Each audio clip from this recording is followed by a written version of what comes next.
หอมกุลความภาคภูมิใจกาแฟอีเดียลเจนจากเขื่อนC73พร้อมเสิร์ฟแล้วสบายดีทุกคนมื้อนี้พวกเราจะพาทุกคนมารู้จักเรื่องราวสุดพิเศษเรื่องราวความภาคภูมิใจของพนักงานบริษัทผลิตไฟฟ้าลาวมหาชนกับผลิตภัณฑ์ใหม่ล่าสุดนั่นก็คือกาแฟอีเดียลเจนผลผลิตจากความตั้งใจของพนักงานเขื่อนไฟฟ้าC73เองปัจจุบันแม่นพร้อมออกสู่ตลาดอย่างเป็นทางการแล้วนี่คือครั้งทำอิฐที่ผลิตภัณฑ์ภายใต้ยี่ห้อ Ideal Gen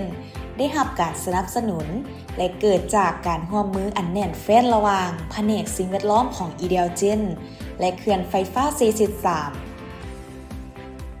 ความภาคภูมิใจที่เริ่มต้นจากสิ่งเล็กน้อยแต่มีความหมายอันยิ่งใหญ่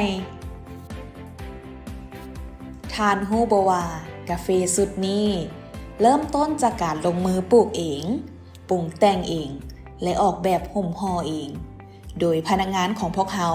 ร่วมมือกับชุมชนบ้านเสร็จขดเมืองเลางามแข่งสารวันถึงว่าชาวบ้านจะปลูกกาแฟคุณภาพที่ดีเช่นเดียวกันกับกาแฟปักซองแต่ก็ยังขาดเทคนิคการแปรรูปและการสร้างแบรนด์ด้วยวิสัยทัศน์ที่กว้างไกลIdeal Gen ได้เห็นศักยภาพนี้จึงให้การสนับสนุนอย่างจริงจังผ่านโครงการเพิ่มมูลค่ากาแฟโครงการนี้ได้รับทุนโดยกงจากบริษัทผลิตไฟฟ้าลาวมหาชนเพื่อช่วยส่งเสริมหารายได้